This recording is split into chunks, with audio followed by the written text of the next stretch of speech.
আসসালামু আলাইকুম ভিউয়ার্স। তোমাদের সবার কাছে আজকে আমি একটি কথাই বলতে চাই। সেটি হচ্ছে আজকে হচ্ছে টিচার্স ডে। হ্যাঁ, আমি যখন পড়াশোনা করতাম আমার বিয়ের আগে, তখন হচ্ছে মানে টিচার্স ডে পালন করতাম খুবই আনন্দের সঙ্গে। আমাদের টিচার্সরা টিচার্স ডেকে সবাইকে সম্মান জানাতাম, সবাইকে সম্মান জানানো হতো।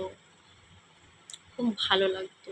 তাদের কাছে তো আমরা শিখেছি, কিন্তু আমরা ছোট থেকে একজন টিচারের কাছে কিন্তু শিক্ষা গ্রহণ করিনি।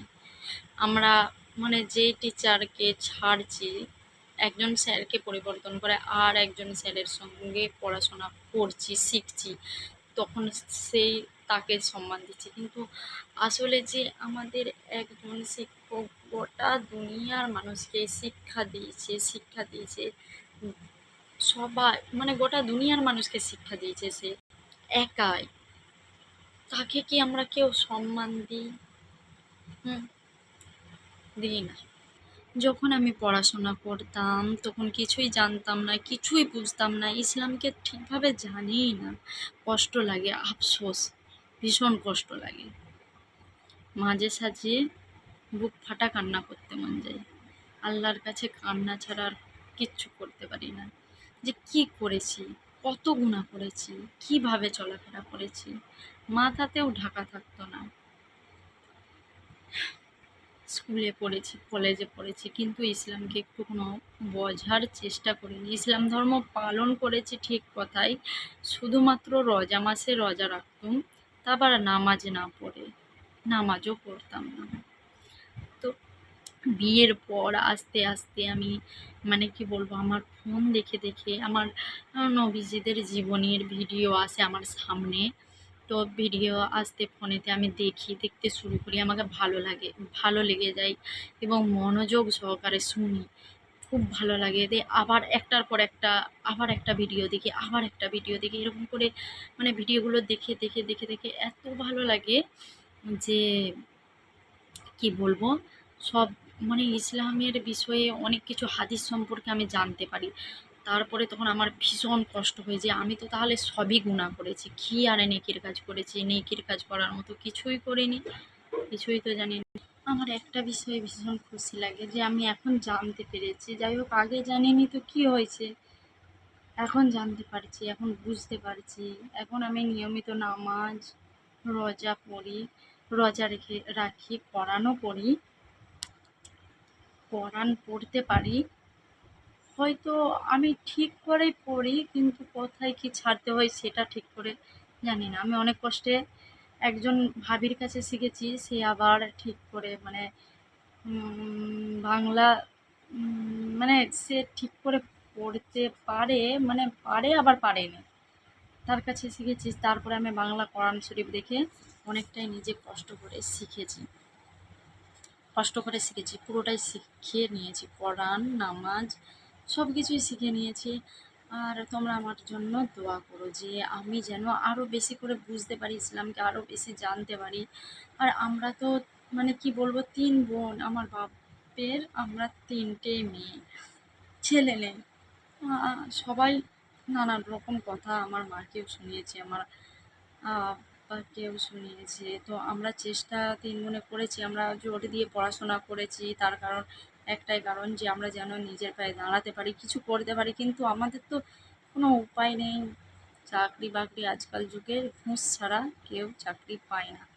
আর আমার দিদি চাকরি করাও তো গুনাহ। অনেক চাকরি করতে গেলে হিজাব পরে যাওয়া চলবে না, হ্যান ত্যান নানান রকম। তো ৩ বোনেই বেকার। আমার দিদি ইংলিশে অনার্স করেছে, আমি মোটামুটি এমনি কলেজে সেকেন্ড ইয়ার অবধি পড়েছি, আর পড়িনি। তো আমরা চেষ্টা করেছি, কিন্তু আমার আব্বাকে সাহায্য করার মতো আমরা নিজেরা কিছু করতে পারিনি। কিন্তু আমি এই ইউটিউব চ্যানেল খুলেছি, ইসলামিক ভিডিও দেখে দেখে আমি অন্য কিছু ভিডিও বানাতে চাই না, ইসলামিক ভিডিওই বানাতে চাই।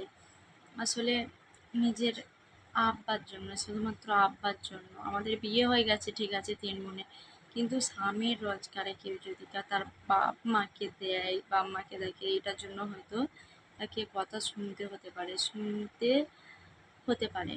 আমার স্বামী খুবই ভালো, আমি মানছি আমার স্বামী খুবই ভালো। সে আমাকে যথেষ্ট ভালোবাসে, কেয়ার করে। কিন্তু তাও এটা কি আমার শাশুড়ি মানতে পারবে? না আমার শ্বশুর মানতে পারবে আমার স্বামী যদি আমার আব্বা মাকে দেখে? আমরা চেষ্টা করছি নিজের পায়ে দাঁড়ানোর। আমিও চেষ্টা করছি, চেষ্টা অনেকই করছি, কিন্তু কিছু করতে পারছি না।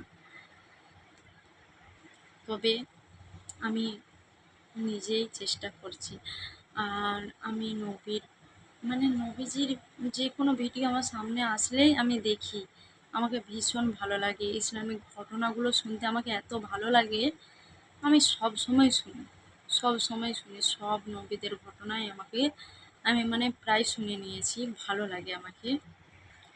আমার নবীকে কিন্তু সবথেকে সম্মান দেওয়া উচিত। একজন মানে সবথেকে জ্ঞানী শিক্ষক, আদর্শ শিক্ষক, সবথেকে ভালো টিচার, বেস্ট টিচার, দুনিয়ার সবথেকে জ্ঞানী টিচার আমার মনে হয় আমার নবী। এটা আপনাদের কি মনে হয় আমি জানি না, কিছু ভুল কথা বলছি নাকি এটাও আমি জানি না। তবে আমার মনে হয়, আমার মতে বলে যে আমার নবী কিভাবে সম্ভব, কিভাবে পারে? আমার নবী তো কোনো পড়াশোনা করেনি, সে কত তথ্য সব কিছু সংগ্রহ করেছে, করে কোরআনে লিখেছে। আল্লাহ তাকে সেই ক্ষমতা দিয়েছে। এমনকি দুটো সমুদ্র যে পানি যে একসঙ্গে মিশেনি সেটাও কিন্তু আছে সূরা রহমানে। আমি সেটি যে আমার নবী এত কথা, এত বার্তা কিভাবে বহন করলো, আল্লাহ তাকে সেই গুণটা দিয়েছে, সেই ক্ষমতাটা দিয়েছে।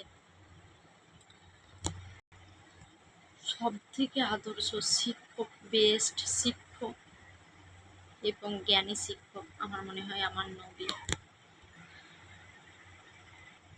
আজকে এই পর্যন্তই। যাই হোক, ভিডিওটা শেষ করছি। যারা ছোট তারা কমেন্টে জানাবে, আর যারা বড় তারা প্লিজ সবাই কমেন্টে জানাবেন আপনাদের মতে কি বলে সবথেকে ভালো শিক্ষক কে।